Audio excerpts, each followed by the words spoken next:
Hola, buenas noches a todos, bienvenidos de nuevo a este pequeño rincón del cinéfilo. Y en esta semana de Halloween os voy a proponer la que es para mí la película estrella de todas las que estoy comentando. Como en varias pestañas de comunidad, en la pestaña de comunidad he puesto varios comentarios sobre esta película, seguramente algunos de vosotros, o muchos, no lo sé, la estaréis esperando. Y este film realmente es muy especial. Os tengo que, digamos, prevenir un poquito, porque es un film del año 1920, es un film mudo, es un film de nacionalidad sueca, pero está considerada la obra maestra absoluta del cine sueco, es decir, la mejor película sueca de todos los tiempos. Quedaros conmigo en este rato, porque va a ser un rato totalmente apasionante, porque os voy a hablar de una de las mejores películas de todos los tiempos.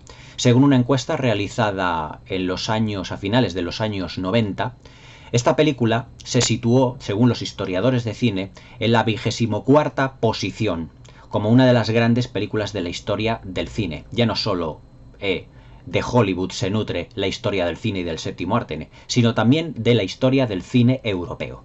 Y en este caso nos vamos a la Suecia de 1920 y a un director que se llama Victor Sjöström, no es que no sé sueco, no sé si lo decirlo bien, y a una película que hasta la llegada de Ingmar Bergman se la consideraba pues la mejor película del cine sueco. Incluso Ingmar Bergman se inspiró y homenajeó en muchos de sus films, en muchas de sus imágenes de sus películas, sobre todo en aquella obra maestra llamada El séptimo sello, en la película que os voy a comentar esta noche.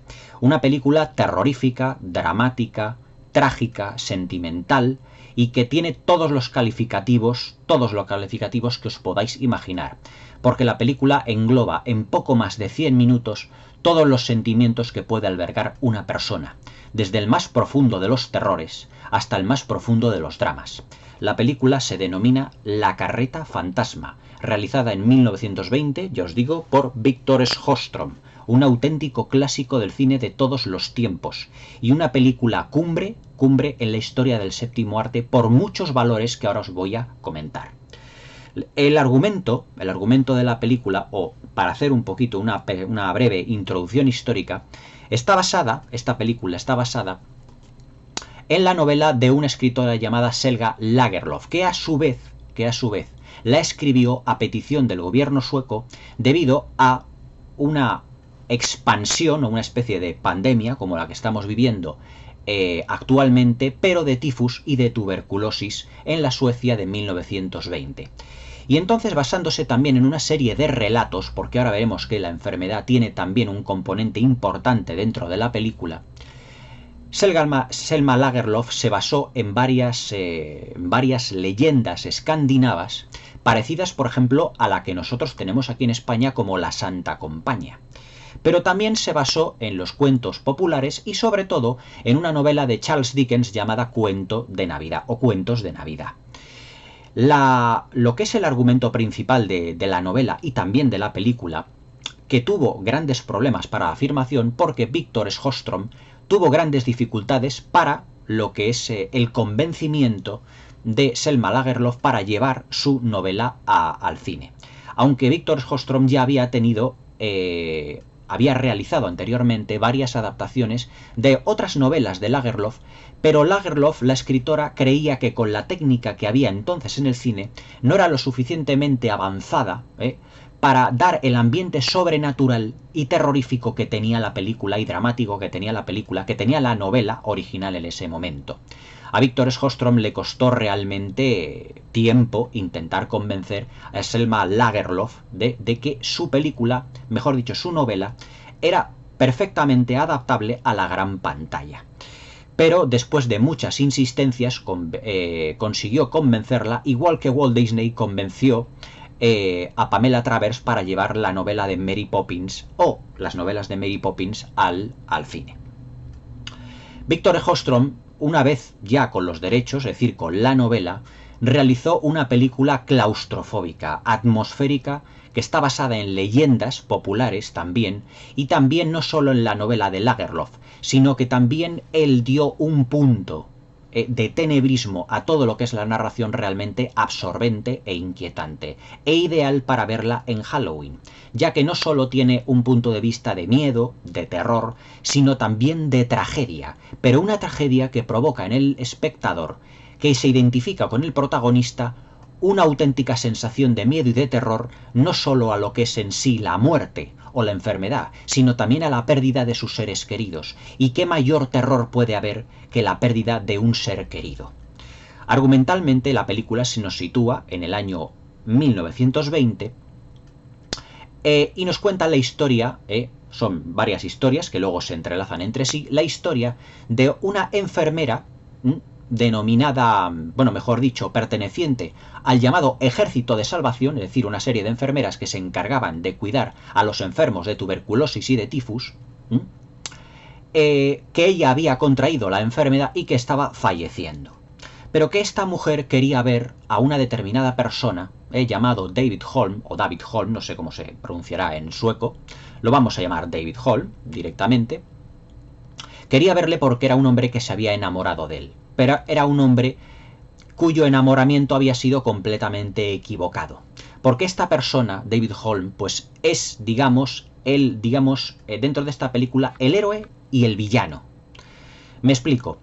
Es el héroe porque la protagonista, la enfermera, está enamorada de él, pero es villano porque es la persona más malvada en lo que se refiere a sentimientos de venganza y a sentimientos de odio de toda la película. Es una auténtica mala bestia que se comporta con los demás tratándoles absolutamente como basura. Es una persona que está casada, que tiene 2 hijos, pero que se ha dado al alcohol, a las malas compañías, y realmente todo eso le pasa factura. Una de las noches, llega precisamente a una especie como de hospicio, denominado Ejército de Salvación, donde está el Ejército de Salvación, que no es que sea un ejército militar, sino que son unas enfermeras que se encargan de cuidar a enfermos. Y este no es que sea un enfermo, pero necesita ayuda. Y esta enfermera se enamora en el acto de él. Algo ve en el personaje de David Holm que le hace enamorarse de él. A su vez, David Holm está interpretado por el mismo director de esta película, por David Stroheim, que también fue el mismo guionista. Es decir, que Víctor Sjöström, si los pronuncio bien, es director, guionista y actor del mismo film.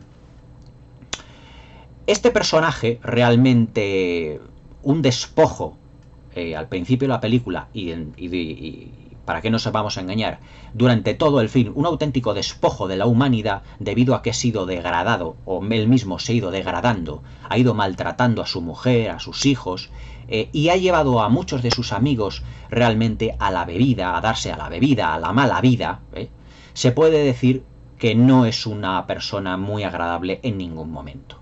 Y una noche, precisamente en Nochevieja, y cuando están a punto de dar las 10, mejor dicho las 12, para el año nuevo, cuenta una pequeña leyenda a unos amigos también borrachos como él, en el que dice que anteriormente o 5 minutos antes de Nochevieja se presenta por los caminos, por los pueblos y por las ciudades de Suecia un espectro que está montado en una carreta vieja y desvencijada, tirado por un rocinante, es decir, por un caballo esquelético, y que va vestido como la mismísima muerte, es decir, con un sudario y con una guadaña, recogiendo las almas de las personas que van a morir. ¿Y por qué las personas que van a morir? Porque este ser, que tiene un amo muy severo, es decir, es un enviado, un emisario de la propia muerte, se puede decir que huele, por así decirlo, huele el fallecimiento o la muerte de las personas que están a punto de fenecer. Por lo tanto, lo que hace es ir hasta el sitio. Este emisario del diablo o emisario de la muerte va hasta el sitio de la persona que seguramente va a fallecer, y una vez que ya ha fallecido recoge su alma y la transporta en su carreta. Y esa persona que conduce la carreta era anteriormente o había sido anteriormente seleccionado como un gran pecador, es decir, una persona que había destinado su vida o que había dedicado a su vida a hacer el mal a los demás, hacerles, pues, a maltratarles, a insultarles, a humillarles, y que cuando dan las últimas campanadas de Nochevieja, ese gran pecador, la muerte o ese emisario de la muerte, viene a por él, porque se va a llevar su alma a otro mundo si fallece. Es decir, si la persona, ese gran pecador, fallece, esa persona estará destinada a su vez a manejar y a llevar el carro fantasma, la carreta fantasma durante un año, pero cada día que pase durante los 365 días que dure ese año, serán para él como 100 años. Es decir, es una peregrinación eterna, hasta que ese alma que está como en el limbo, porque realmente es un espectro, un fantasma, alcance su redención. Evidentemente, las personas que están a su lado, los borrachos que están al lado de David, la leyenda pues no se la creen en absoluto. No se la creen para nada. Pero mire tú por dónde aparece un señor que encuentra a David Holm y le dice: una enfermera que está en el hospicio y que a ti anteriormente te había cuidado cuando tú entraste en ese hospicio, esa enfermera que se enamoró de ti, esa enfermera que te quiere, se está muriendo de tuberculosis. Y quiere verte a ti como última voluntad. A lo que David Holm, porque es una persona desagradable y muy desagradecida porque en el pasado la había ayudado esta enfermera, dice que él no quiere ir. Por supuesto que no. Pero todo esto, claro, en el cine mudo. El cine mudo, daos cuenta que es un cine que tiene una narrativa algo más lenta, y tiene un montaje también algo más lento y pausado que el cine al que estamos acostumbrados actualmente. Pero la narrativa que le imprime David Hostrom en toda esta película, la hace una película muy al estilo moderno, porque sus interpretaciones no parecen las de una película de cine mudo, sino que sus interpretaciones, y lo vemos en los rostros de los personajes, parece una película actual en el que se le haya quitado el sonido. Por eso fue una película, en lo que se refiere a dirección de actores, adelantada a su tiempo. A todo esto, y siguiendo con el argumento, lo que hace David Holm precisamente es negarse a ir a ver a esa enfermera moribunda que le había cuidado en el hospicio en el pasado, un año antes exactamente, y los borrachos que están a su lado, los que están allí, le dicen: oye, vete a verla porque es su última voluntad, ella sabemos que te cuidó, nos lo contaste. Pero ellos se niegan, y entonces empiezan una especie como de trifulca. En ese momento, uno de los borrachos amigos coge una botella de las que estaba bebiendo y se la estampa en la cabeza a David, dejándole completamente inconsciente, y ya no inconsciente, sino matándole. Y en ese momento, la leyenda de la carreta fantasma sale y se abre en toda su magnificencia. Vemos como ese carromato desvencijado, con un sonido chirriante aportado por la banda sonora de la película, pero claro, es una banda sonora puesta, porque era cine, o sea, puesta posteriormente cuando se filmaría la película, seguramente por una orquesta cuando se proyectó en 1920, pero que está integrada en el DVD que yo tengo, aparece con una serie de sonidos chirriantes. Y entonces el alma de David se levanta y va apareciendo esa carreta, hasta que se sitúa a su lado. En unos efectos especiales ahora rudimentarios, pero que son muy espectrales. Es decir, si Selma Lagerlöf tenía miedo de que ese aspecto sobrenatural de la novela no se pudiese llevar al cine, en esta película Victor Sjostrom lo consigue con unos efectos especiales muy sencillos, pero muy efectivos, muy eficaces a su vez. Y vemos como ese emisario del mal, con esa guadaña, baja de la carreta y recoge el alma de David. Pero antes de recogerla, David se levanta y dice, al ver a este ser, al ver a este emisario de la muerte, diciendo: vienes a por mí, pero qué gran pecado he cometido yo. Y entonces es cuando se produce en la película un gran flashback en el que la muerte, o mejor dicho, el emisario de la muerte, le va contando a David todo lo que ha ocurrido en su vida, y que por eso viene a por él, y que él será el conductor de la carreta fantasma durante un año entero, hasta que él encuentre a otra víctima que le pueda cumplir su redención. Es decir, lo que tiene que hacer David manejando la carreta es una gran penitencia por el inframundo, por el mundo de los muertos, para rendir o para mejor rendirse o pagar por todos sus pecados. Además que el emisario es precisamente un amigo suyo del pasado que también llevó una muy mala vida. Era un amigo suyo que aparentemente gustaba a todo el mundo, pero que él tenía miedo porque existía la leyenda de la carreta fantasma, pero que terminó falleciendo y que el emisario anterior le recuperó. Entonces, cuando se quita el capuchón, o sea, lo que es la caperuza del sudario de ese manto que lleva, descubre que el emisario del mal de la carreta fantasma es precisamente su amigo. Y David le pregunta, pero es que ahora yo tengo que conducir la carreta, ¿por qué? ¿Qué es lo que ha pasado? Pero si yo estoy vivo. O sea, aquí tenemos uno de los grandes mitos de la parapsicología. Hay espíritus que no creen que hayan muerto o personas que creen que no hayan muerto y su espíritu va vagando como si estuvieran vivos y creen a veces que están vivos. He aquí uno de los grandes mitos y leyendas también de lo que a la parapsicología y a los fenómenos paranormales se refiere. Es decir, muchos espíritus se creen que efectivamente no han muerto todavía y siguen haciendo y repitiendo las acciones como si estuvieran vivos. Esto es uno de los grandes mitos que tiene la parapsicología. Y entonces su compañero, el emisario del mal, le va contando en la película, ya os digo, una serie de flashbacks de lo que ha sido su vida. Su vida ha sido un auténtico calvario, porque ha sido una mala persona. Se casó con una mujer, tuvo 2 hijos, pero se dio a la bebida. Este hombre influyó a su vez en otros amigos suyos para que también se dieran a la bebida y a la mala vida. E incluso en uno de los momentos de la película, uno de los que influyó a la mala vida cometió un asesinato. Y hay una secuencia muy sobrecogedora dentro del film en el que un policía le recoge a David Holm vivo, porque estamos hablando de un flashback, y le dice, quiero que me acompañes a una celda y veas a un hombre borracho que ha cometido un asesinato. Pero este señor, que está condenado a muerte, no tendría que morir. Él, sino tú, porque fuiste tú el que le incitó a la mala vida. Por lo tanto, recapacita, vuelve a tu casa y compórtate como un hombre con tu mujer y con tus hijas, y sé una buena persona.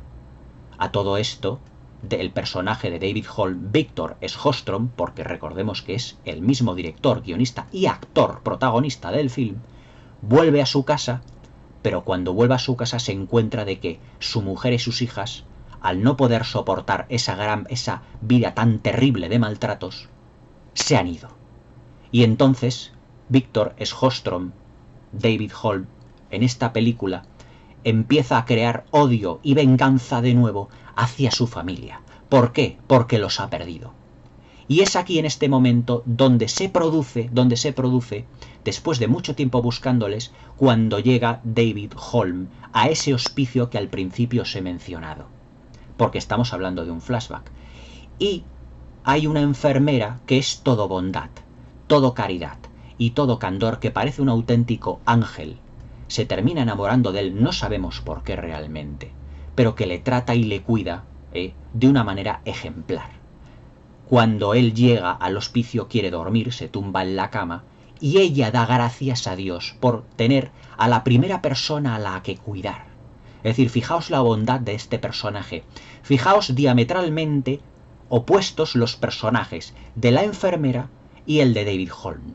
Uno representa lo más bajo a lo que puede caer un hombre, en su gran degradación. Es un gran pecador en el sentido de que desprecia y odia a todo el mundo. Pero la enfermera es toda bondad, todo candor, es un ángel caído del cielo. Y él, cuando él está tumbado en la cama, le abriga, le tapa con la ropa y le coge una chaqueta que la tiene completamente destrozada.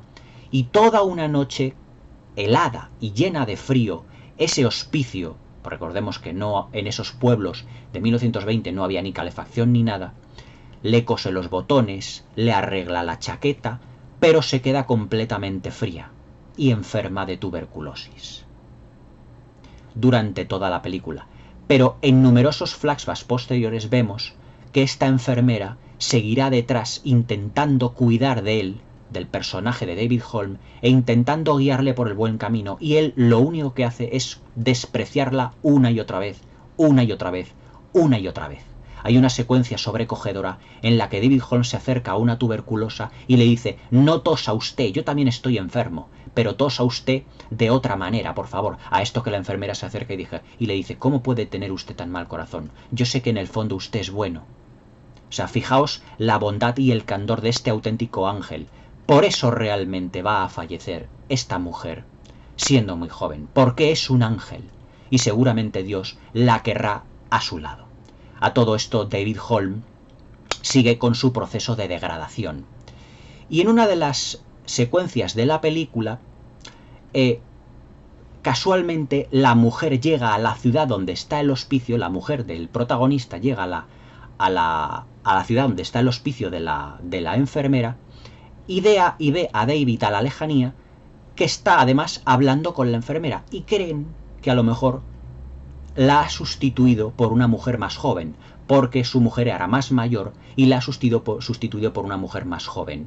Pero cuando empieza a hablar con la enfermera y diciendo, yo soy la mujer de David Holm, de este señor, ella lo que le dice es que ayude a su marido en ese proceso de degradación, no, sino a recuperarse y a librarse de todos esos pecados que ha cometido. Y su mujer se da cuenta de que es un auténtico ángel caído del cielo. Es todo bondad, todo candor, realmente es maravillosa esta mujer. Pero claro, este hombre sigue en todo momento negándose a irse a ver a la mujer que se está muriendo y que es la enfermera, porque volvemos en la película a lo que es la línea argumental central, que es la enfermedad y el fallecimiento de esta mujer por tuberculosis.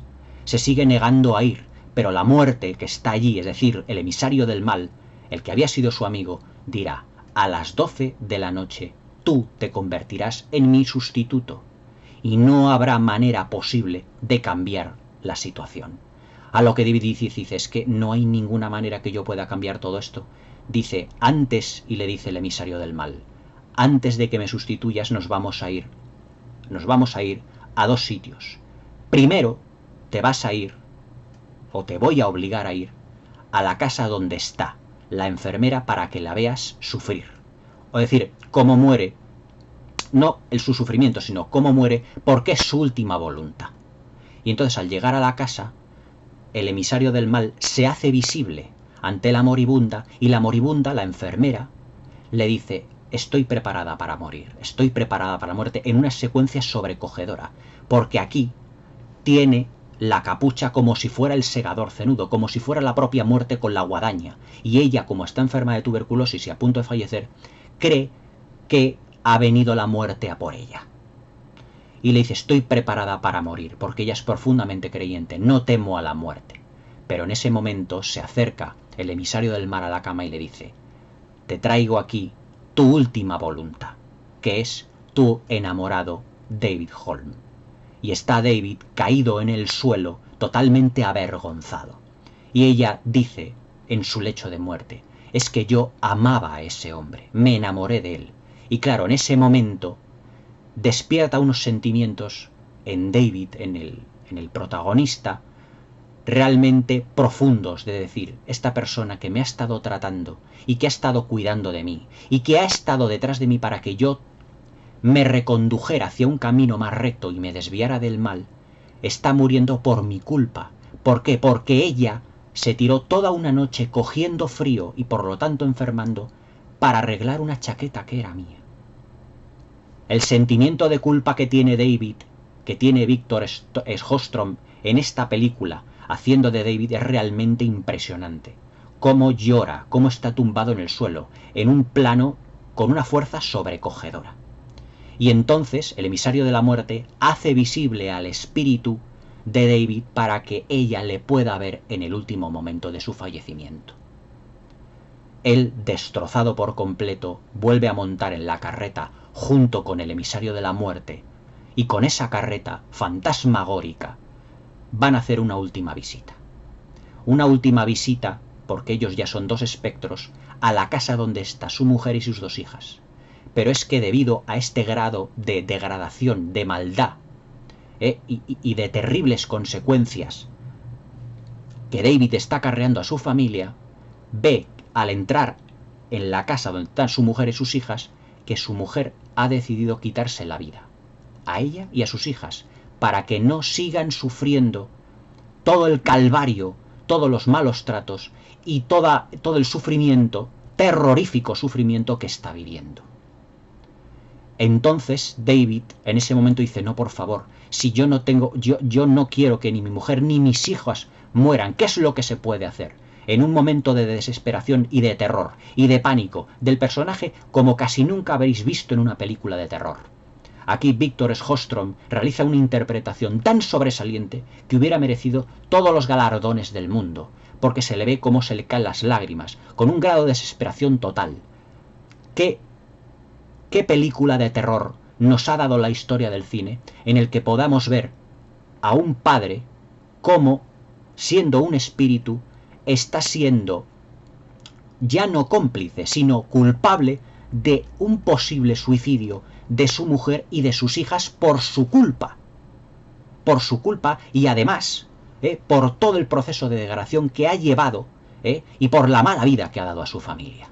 Dice, no hay nada que yo pueda hacer. No hay nada, y dice el emisario del mal, el segador, la muerte en ese momento, el emisario del mal, enviado por la muerte. Dice, lo siento, pero yo no tengo poder sobre el mundo de los vivos. He ahí todo el ambiente sobrenatural que está cargada la película, toda la atmósfera. Hay una secuencia realmente impactante, que todos la conoceréis, aunque no hayáis visto esta película, en la que Stanley Kubrick se basó para hacer El Resplandor. ¿Os acordáis de la secuencia en la que Jack Nicholson coge un hacha y empieza a dar hachazos, valga la redundancia, donde están Shelley Duvall y el niño dentro del Hotel Overlook? Esa secuencia está calcada plano por plano de esta película, porque en una de las discusiones que tiene David Holm con su mujer y con sus hijos, su mujer, en un ataque de desesperación, se mete dentro de una habitación con sus hijas. Vamos, no son sus hijos, no son niño o niñas, son dos niñas. Y entonces, como él está borracho, como él está desesperado, como él tiene un afán de venganza por haberse creído abandonado en el pasado, coge un hacha y empieza a machacar la puerta hasta que la rompe por completo. Esa es una secuencia que Stanley Kubrick calcó directamente de La carreta fantasma. Es decir, fijaos el grado de influencia que tuvo esta película en el mismísimo Stanley Kubrick, en el mismísimo Ingmar Bergman, incluso en el director Carl Theodor Dreyer, cuando 12 años después rodó La bruja vampiro, otra película de terror que tenéis aquí comentada en el canal. Es decir, esta película ha tenido una gran influencia sobre casi todos los directores importantes de la historia del cine. En lo que se refiere a la atmósfera, a la planificación y a la dirección de actores, ya que a pesar de ser una película muda, los actores no se comportan de una manera exagerada como era el cine mudo por aquel entonces, porque el cine mudo, los actores, al no haber sonido, tenían que expresar en sus facciones, en sus expresiones, lo que no podían expresar por palabras. Pero la interpretación de aquí, de esta película, ya os digo que no es en absoluto exagerada, absolutamente para nada. Y entonces ve cómo da unos hachazos a la puerta la mujer y cae completamente desmayada porque no puede más. Este hombre penetra allí, dentro de la habitación, la coge de los pelos y decía, ¿qué querías? Suicidarte, quitarte la vida, ¿qué querías? Dices que yo ya no puedo más, Es decir, el personaje de David Holm es un gran pecador desde el punto de vista religioso y desde el punto de vista de la muerte, que vendrá a por él en esa carreta fantasma. Pero a punto de ver como espíritu, a su mujer y a sus hijas que están a punto de suicidarse, el emisario del mal le da una última oportunidad de redención. Le devuelve a la vida, y cuando vuelve a la vida David Holm, tendido en la calle, en una especie de cementerio, en el que había estado con sus dos compañeros anteriores, los que le habían matado del botellazo en la cabeza, corre hacia su casa, evitando que su mujer y que sus hijas realmente fallezcan y se suiciden. Y por lo tanto, dando a la muerte, es decir, a ese segador cenudo, a esa persona que está envuelta en un sudario, que va en esa carreta espectral, tirada por ese Rocinante prácticamente en los huesos, diciéndole, esta vez he conseguido redención, ya no es necesario que yo conduzca esa carreta espectral durante un año. El mensaje que tiene esta película es un mensaje completamente de redención. Es un mensaje de redención ante la degradación del hombre. Lo que nos está diciendo es: procurad en vuestra vida, sed buenas personas, porque tarde o temprano seremos juzgados. Eso es lo que nos está diciendo, pero ya no incluso por la muerte o por un enviado por la muerte, sino por una serie de acontecimientos que le van ocurriendo al protagonista de la película. Su mujer le abandona, la mujer que le amaba fallece, todo el mundo le da de lado, la policía le tiene fichado, es decir, ese proceso de degradación psicológica que tiene el personaje de David, el que tiene David Sjostrom, el creador de esta auténtica maravilla, pasa por todos los estadios emocionales dentro de esta espectral, fantástica y fabulosa película. Técnicamente nos encontramos ante un film que además utiliza varios colores, no es todo en blanco y negro. Los interiores tienen un color anaranjado para dar sensación como de más candor, pero los exteriores, cuando es sobre todo de noche, tienen un color azulado espectral, negruzco, con sombras, pero no es deudor del expresionismo alemán en ningún momento. Es decir, Victor Sjostrom en esta película no se copia para nada del expresionismo alemán, porque todos los decorados no tienen formas retorcidas como las de Nosferatu o como las del gabinete del Dr. Caligari, película que subiré dentro de poco aquí también al canal, sino que son escenarios de casas que están ambientadas en un pueblecito, aunque la película se rodó ampliamente, o sea, íntegramente en decorados. En 1914, en Suecia, se estaban creando unos estudios llamados Svenska, a ver si me sé el nombre, si me acuerdo el nombre, se llamaban Svenska Biografterm o algo así. Y esta película fue la primera película en rodarse en esos decorados, es decir, todo lo que vemos en la película son todo decorados, pero con un realismo realmente impresionante. Las callejuelas, el cementerio, una pequeña iglesia, lo que es el hospicio donde va el protagonista de la película, los interiores, y todo iluminado de una manera como muy sobrenatural, muy espectral. Es decir, estamos ante una película que es una auténtica fábula, que combina la tragedia, el sentimentalismo, el horror y el terror. ¿Qué más terror puede uno causar que estar degradándose psicológicamente, hacer daño a tus seres queridos y que luego te abandonen? Ese terror que te lleva al odio, el odio a la venganza, como decía el maestro Yoda, y todo esto te lleva al lado oscuro. Y ese es el lado oscuro que tiene el personaje de David Holm, un lado oscuro en el que esta enfermera, que es puro candor, intenta guiarle por el camino recto, pero él, debido a su sentimiento de venganza, y a sus malas costumbres, la desprecia continuamente. Y solo al final de la película, cuando la muerte viene a visitarle, es cuando se le da la última oportunidad de redención. Cuando la muerte viene a visitarte, ¿cuántos relatos de parapsicología hemos oído y películas de terror en el que cuando una persona está falleciendo ve cómo la muerte incluso viene a por él? Ese ser encapuchado, ese esqueleto encapuchado con una guadaña que viene directamente, muchas veces, si has sido un gran pecador o si has sido una mala persona, y que te va a llevar al infierno, al inframundo o a un sitio de peregrinaje para que puedas rendirte a todos tus pecados. Pues precisamente esto es lo que le ocurre a David Holm. La muerte viene a buscarle porque ha llevado una vida completamente llena de pecados, llena de hacer la vida imposible a todas las personas que le han amado, le han querido, y solo al final se da cuenta, con un auténtico arrebato de terror, pero de terror psicológico de los grandes y de los buenos, cómo su familia está a punto de quitarse la vida por su culpa. Imaginaos vosotros que por culpa vuestra, vuestra familia toda se quita la vida, o por vuestra culpa toda vuestra familia perece.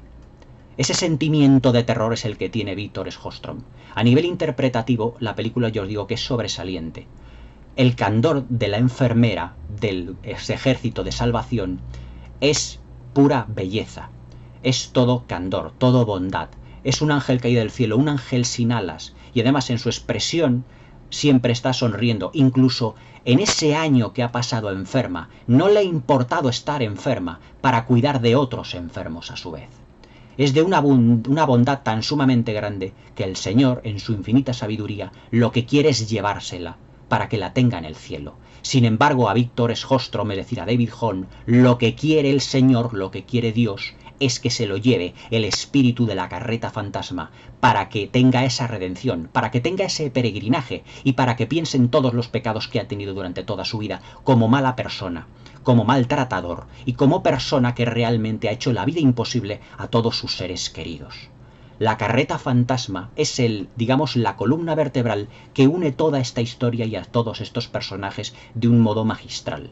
Hay secuencias cuando se nos presenta la carreta absolutamente impresionantes. Por ejemplo, vemos cómo este emisario del mal detecta la muerte, es decir, hay dos secuencias que las revelan dentro de la película antes de que empiece a desarrollarse la trama principalmente.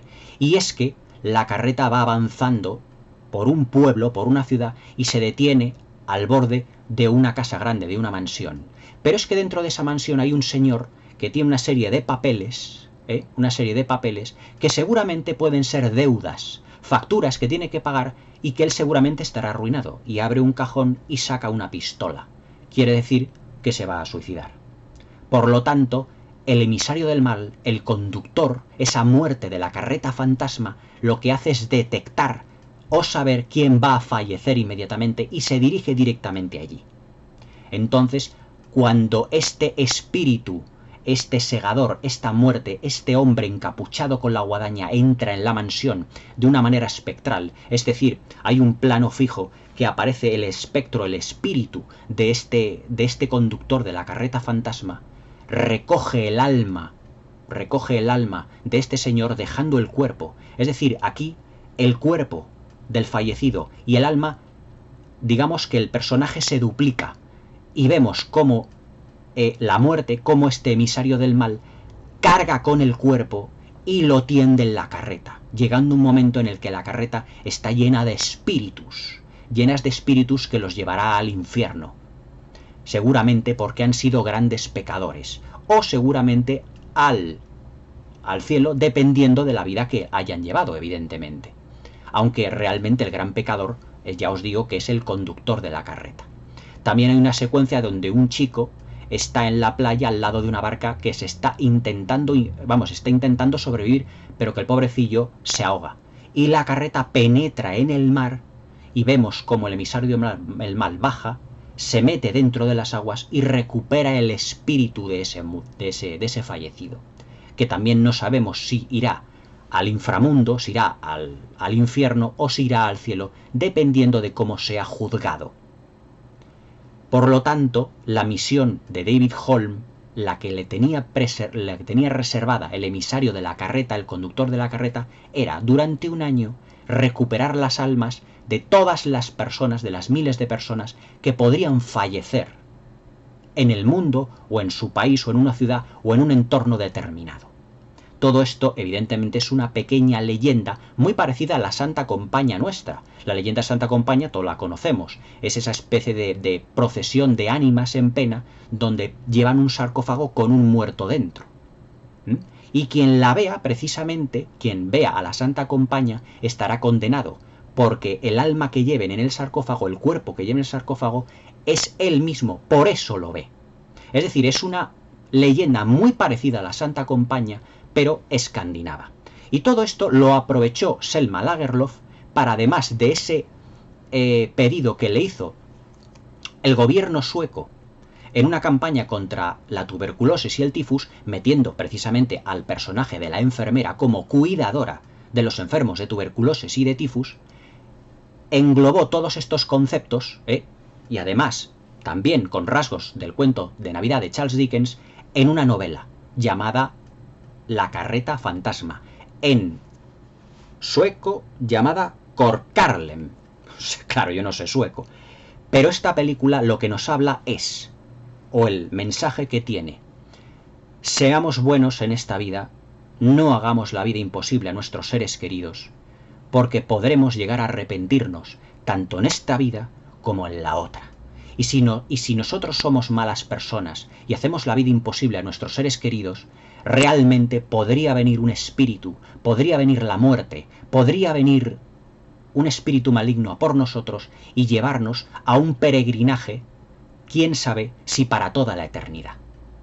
La carreta fantasma es por todos estos valores morales, éticos, religiosos y por su carácter sobrenatural, terrorífico, trágico, sentimental y emocional, la mejor película sueca de la historia del cine.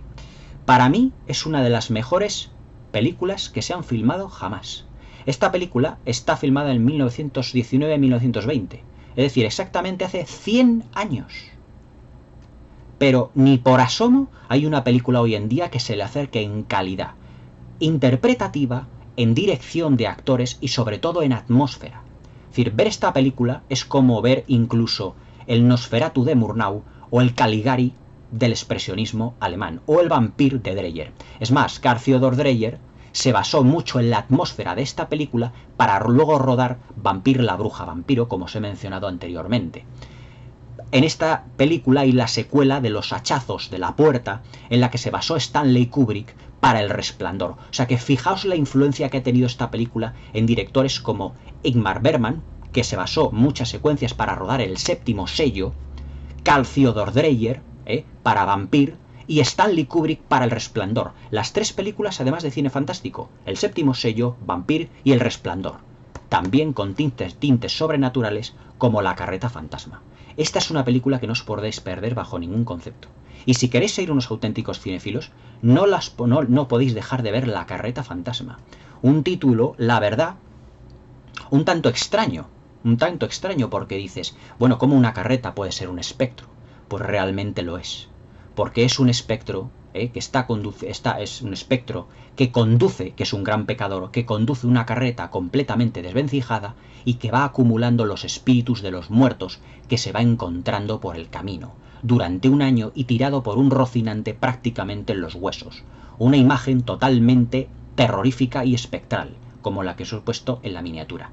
El ambiente sobrenatural de esta película es realmente insuperable. Yo no he visto ninguna película de cine fantástico que tenga el ambiente que tiene La carreta fantasma. Las interpretaciones son magistrales. Los planos, el montaje, el tempo y sobre todo el pulso narrativo con lo que Victor Sjöström rueda esta película es realmente ejemplar. Para que directores de la talla de Ingmar Bergman, Carl Theodor Dreyer y Stanley Kubrick se basaran en ella, fijaos la calidad del film. Os puedo decir que esta película no es que merezca la pena, es que es de obligado visionado para todo aquel que se quiera autodenominarse cinéfilo. La carreta fantasma, aquí en versión DVD donde la tenéis, la encontré yo por casualidad, en una tienda a un precio ínfimo. Pero cuando me la puse y la vi por primera vez, me marcó prácticamente para el resto de mis días. Porque es una película profundamente trágica, profundamente terrorífica, ideal para Halloween, pero que también tiene un mensaje moralista y ético. Seamos buenos, seamos bondadosos con nuestros semejantes, porque evidentemente nuestra vida está limitada en este mundo. Nacemos para morir. Y qué mejor que hacer felices a nuestros seres queridos, porque si no lo hacemos así,